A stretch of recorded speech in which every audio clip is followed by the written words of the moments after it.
next stop's going to be Borrowdale and having a walk to the Bowder Stone. We've driven through some floods. It's chucking it down now.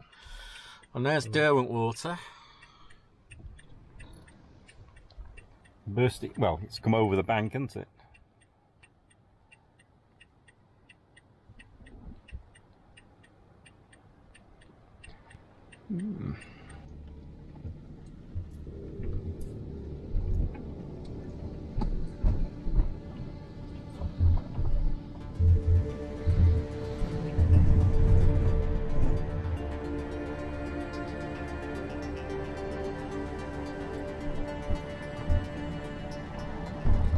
So now we're going to walk to the Bowder Stone.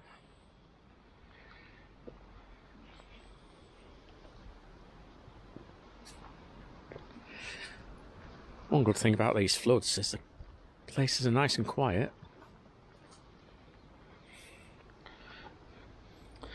This narrow point of the valley was christened the Jaws of Borrowdale by intrepid 18th century writers who came to admire the wild and dramatic scenery that inspired the picturesque movement.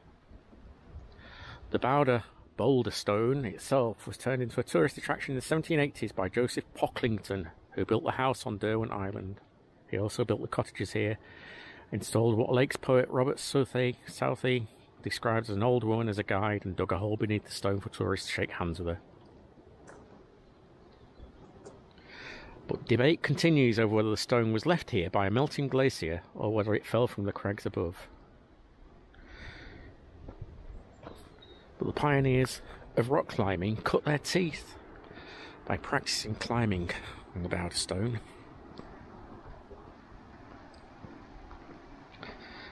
I don't know whether you can see it really up there, but there's a heck of a lot of water coming down the mountains and hills.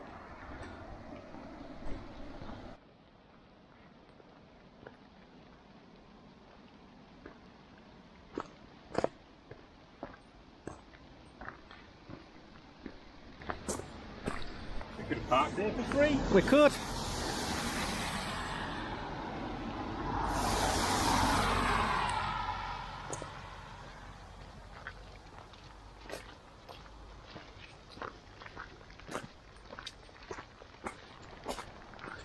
Still don't know whether you're able to see it or not, but you might be able to hear it. We can hear it from here. Some power in that water.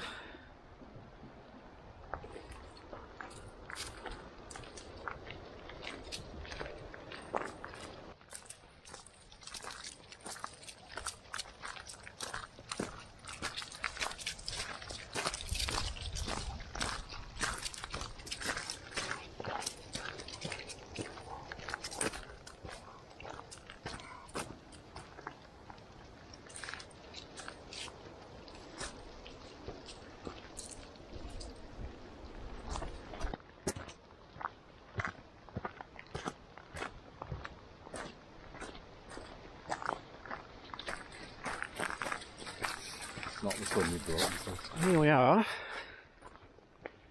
Bowder Stone. Might be a bit slippy going up there today.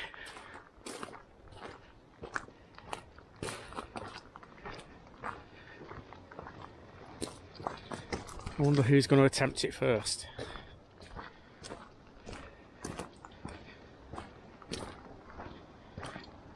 So this is a glacial deposit, is it?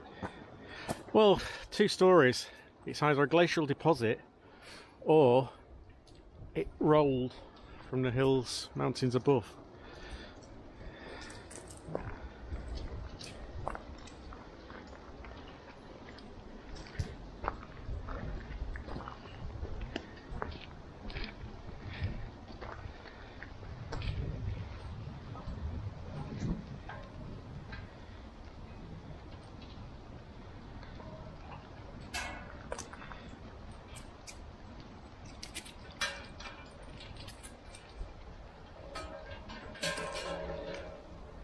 No problem for Bay. Oh, Nab's attempting it. No, come here. Come here. Bit slippery up there though, so we have to be careful.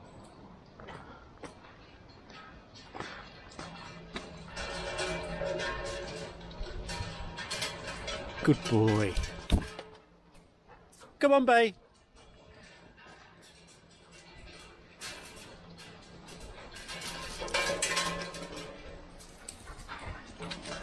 Bay's going up again.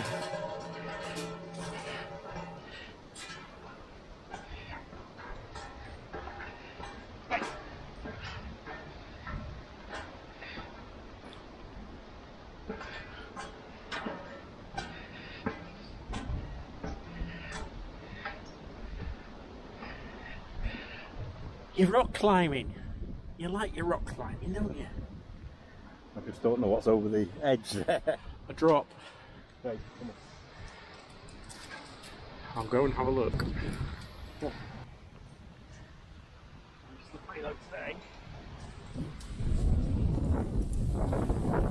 I'm windy. Stay there.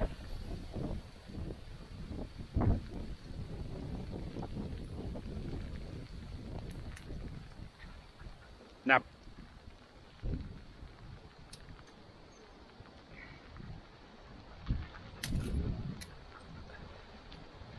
Very windy.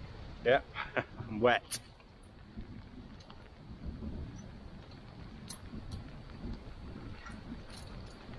Very slippery.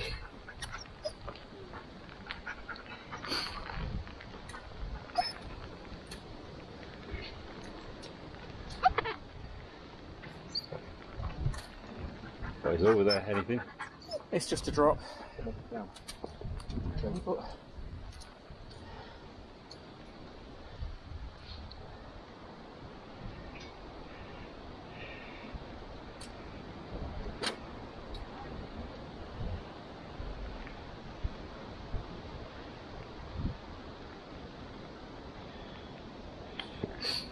to have a look? Yeah, probably.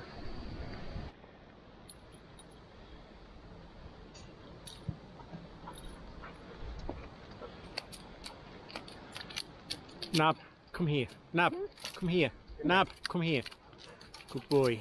Too slippy for you. Come here. Nab, come here. Nab. Down. You're being very adventurous for you. Good boy. Slippy, isn't it? Yeah. Go on now. Down. Go down. Down. Come on. Down. Come on. Bay. Come on. Come on, we're going now. Go down. Come on. Where's Rum? Go and get Rum.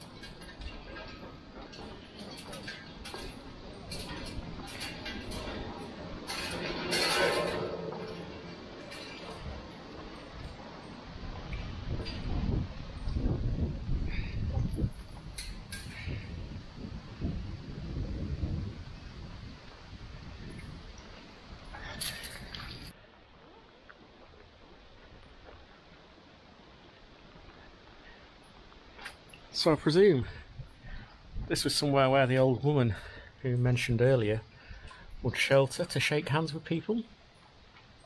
I don't know.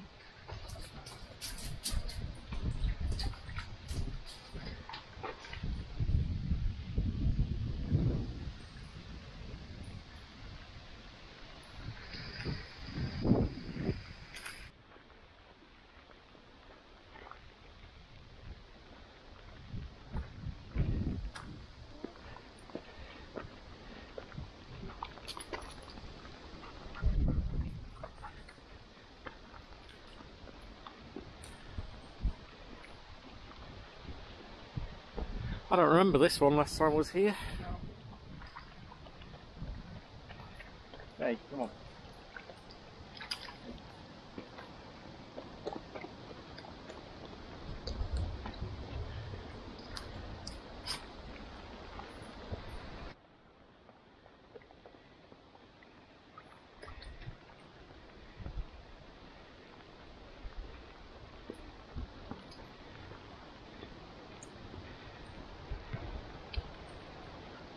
Rum.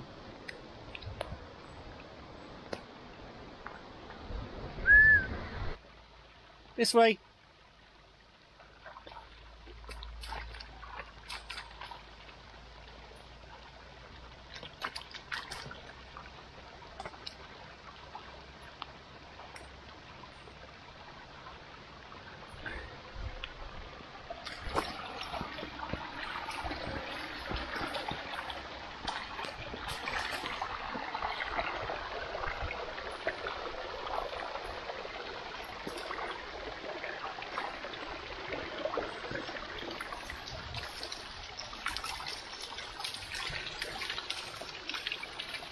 slightly different view that perhaps shows the steepness of the steps. I'm not sure. It's biddling, so I think it's time to head back to the van and either get the kettle on or go on to the next place. We've just unsuccessfully looked for a geocache that's somewhere up there, but honestly it's chucking it down. It's getting a bit cooler. The forecast was saying it's going to get cold as well, so it must be time for a brew somewhere.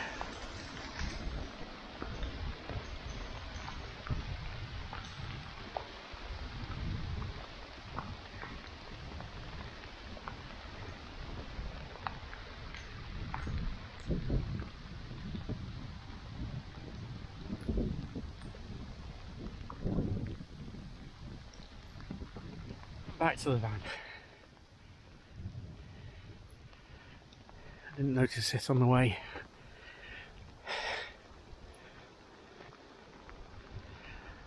Mary Thompson begs leave to acquaint the ladies and gentlemen visiting the lakes and mountains near Keswick that she continues at the Bowder Stone house and attends on all parties, desirous of seeing and examining that immense fragment of rock, supposed to be the largest in the world, and which resembles a ship lying upon its keel. So it says the length is 62 feet, the perpendicular height is 36 feet, and the circumference is 89 feet. Contains 23,090 solid feet, weighs 1,971 tons, 13 hundredweight, 100, well, yeah, and is basaltic or porphyritic greenstone. So there. Bet you didn't know I'd know that, did you? No. Well read. It was all in my head.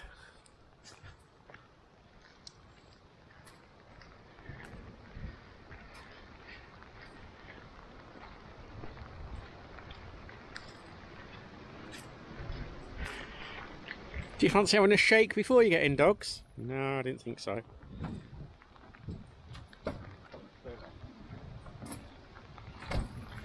Drying off.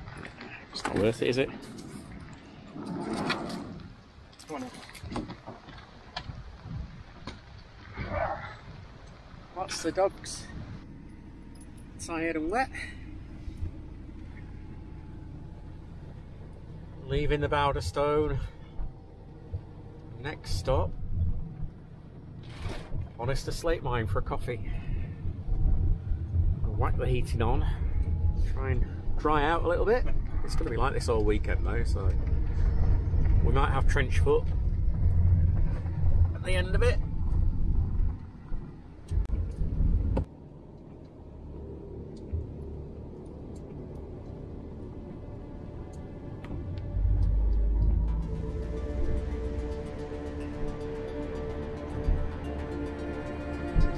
The time we're just looking at what properties are for sale, just in case we've won the lottery.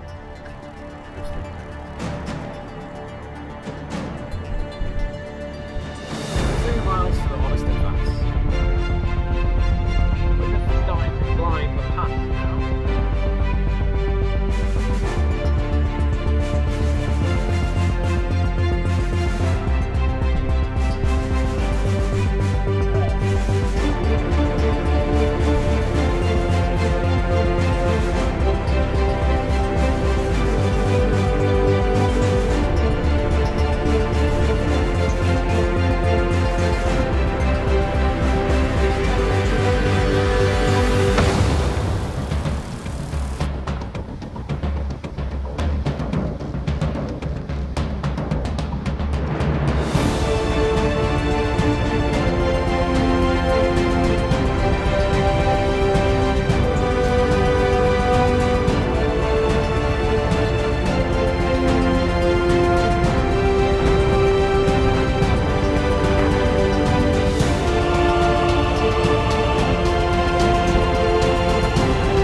We're going out. There might be some time. Come on in. Hey up. Stay there. Listen to that rain. Stay there. Stay there. You ready? Yep. Go. Get in. Now, stay there.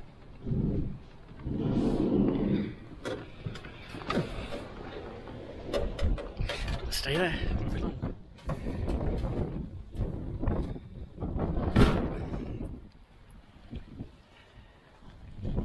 Look around the shop afterwards, but I think first stop's definitely.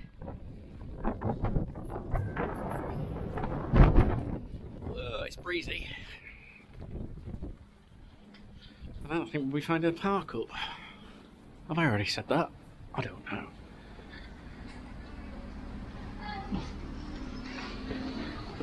I realise what I do like this sign.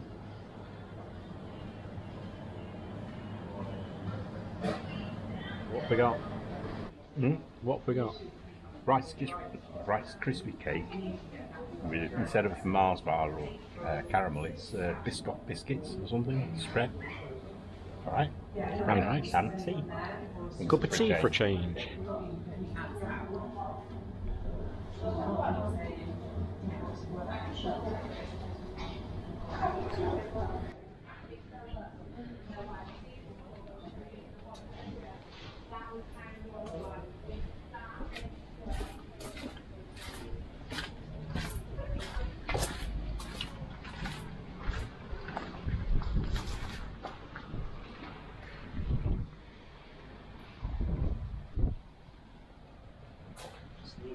Mm-hmm.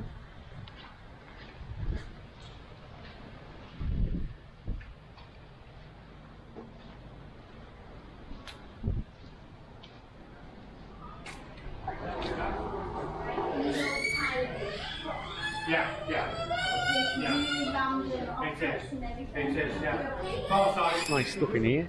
Slate.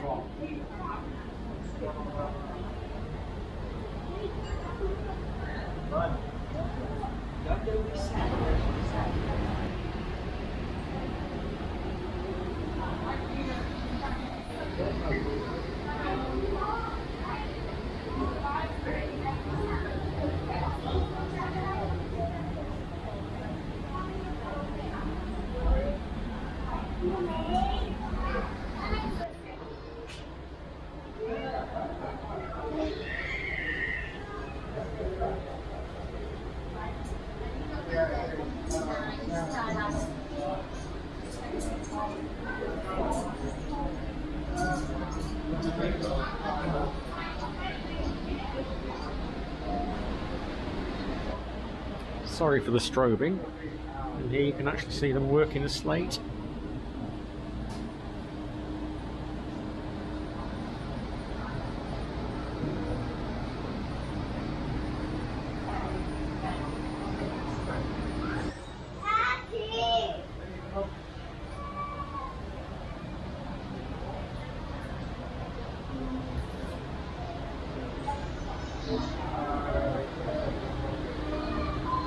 These are clever, I like these.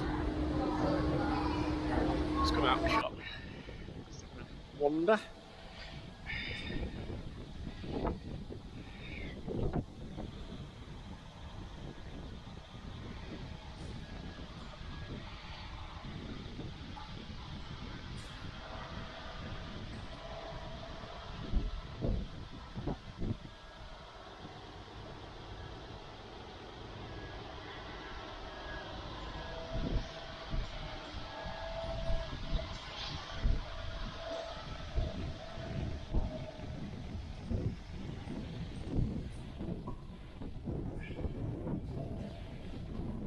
Nice table.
So we've just been told by a kind lady who just stopped us saying it's probably better to turn around because there's quite a flood a bit further down. She only just got through in a big 4x4, so we're turning around. Not worth risking. A nice view up there though.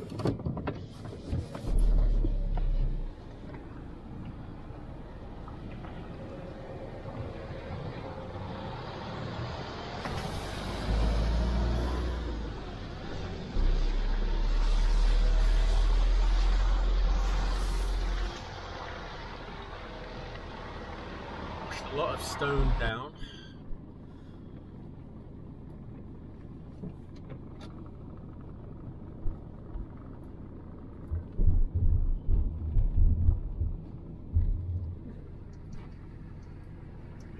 But the slate mine's just up there that we've just been to. But we've decided it's cooling down, the rain stopped, and although it's a while before it goes dark, we've decided that for this evening, this is the place we're going to stay. No signs to say no overnight parking. It's a nice pull in. So that'll do us for the night.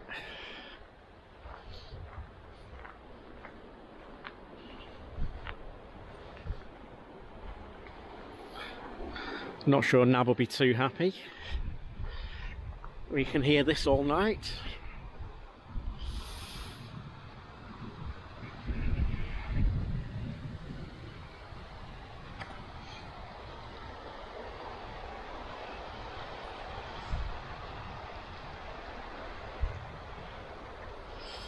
It's blinking windy, but I don't think that's a bad park up. So we brought the first night's tea in tubs.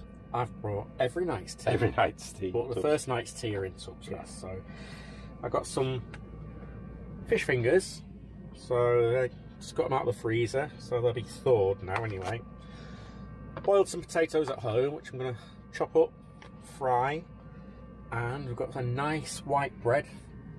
So we're going to have fish finger sandwiches with fried potatoes and a side of mushy peas, because we do like our mushy peas. So the first thing to do,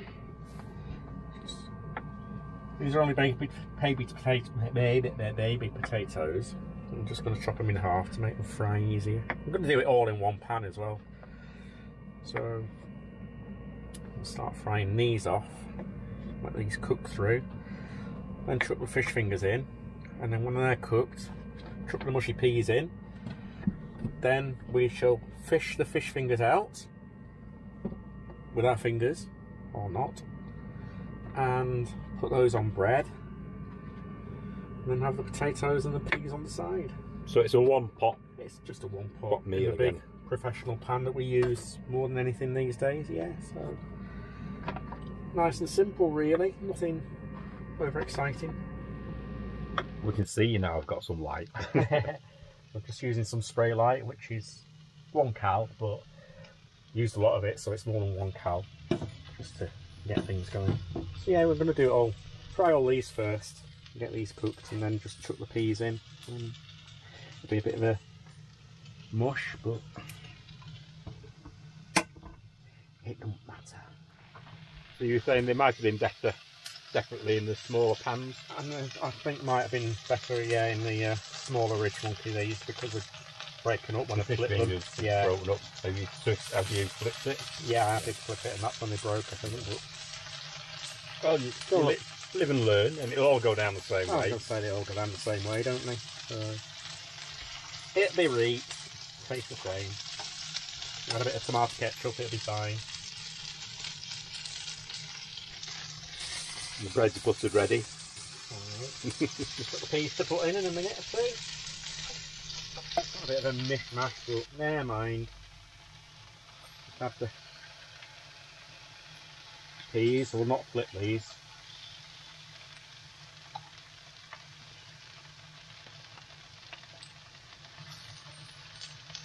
Is this just a British thing, or do other countries have mushy peas? No idea. Certainly, Nottinghamshire, it's a really big thing. Goose Fair, everybody under the sun makes mushy peas and mint sauce. And there used to be a stall in the market that only sold mushy peas and mint sauce. That's back. It's come back, is it? It's reopened, All right. yeah. So, it's a strange... What was it, mushy peas and mint sauce? yeah. Might not look the most appetising. Was it ever? Very dare you. Yeah.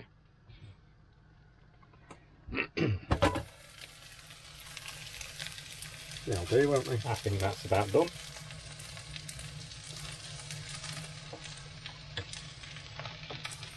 Just got to dish it out now.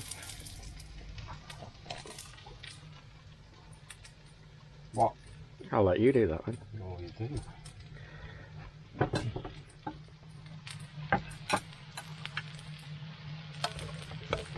It's going to be a case of just trying to get the fish fingers out.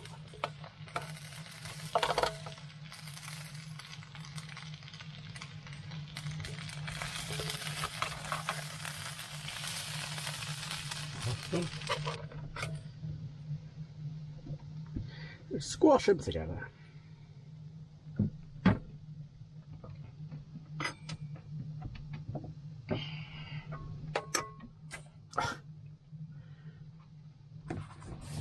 You always put breaded, buttered bread the wrong way together, don't you? So you say. I'm left-handed. You just fold them like that rather than stacking them. Can't get the stack these days. Yeah, but I am good at other things. You said. Me mum. There you go. You try. Before I see whether I can eat it or not. Yeah, fine.